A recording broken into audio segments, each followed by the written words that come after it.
দুপুর ১টার মধ্যে ৬০ কিমি বেগে ঝড় হতে পারে যেসব জেলায়।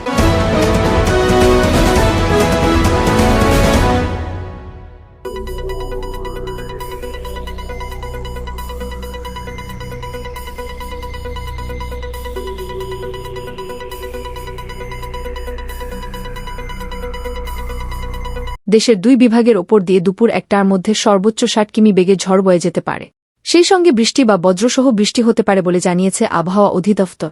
বৃহস্পতিবার ৩০ মে দুপুর ১টা পর্যন্ত দেশের অভ্যন্তরীণ নদীবন্দরগুলোর জন্য আবহাওয়ার পূর্বাভাসে এ তথ্য জানানো হয়েছে। এতে বলা হয়, ময়মনসিংহ এবং সিলেট অঞ্চলের ওপর দিয়ে দক্ষিণ-দক্ষিণ-পশ্চিম দিক থেকে ঘণ্টায় ৪৫-৬০ কিমি বেগে অস্থায়ীভাবে দমকা বা ঝোড়ো হাওয়াসহ বৃষ্টি বা বজ্রসহ বৃষ্টি হতে পারে।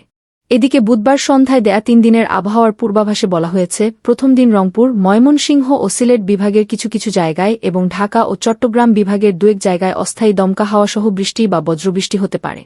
এছাড়া দেশের অন্য জায়গায় অস্থায়ীভাবে আংশিক মেঘলা আকাশসহ আবহাওয়া প্রধানত শুষ্ক থাকতে পারে।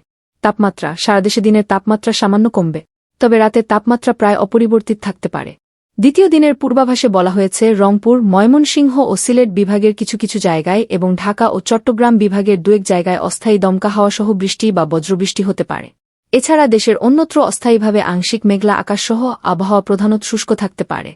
তাপমাত্রা সারা দেশে দিন ও রাতে তাপমাত্রা প্রায় অপরিবর্তিত থাকতে পারে।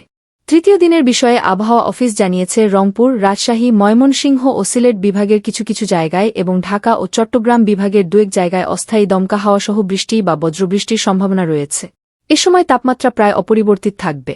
বর্ধিত ৫ দিনে দক্ষিণ-পশ্চিম মৌসুমি বায়ু চট্টগ্রাম উপকূল পর্যন্ত অগ্রসর হতে পারে।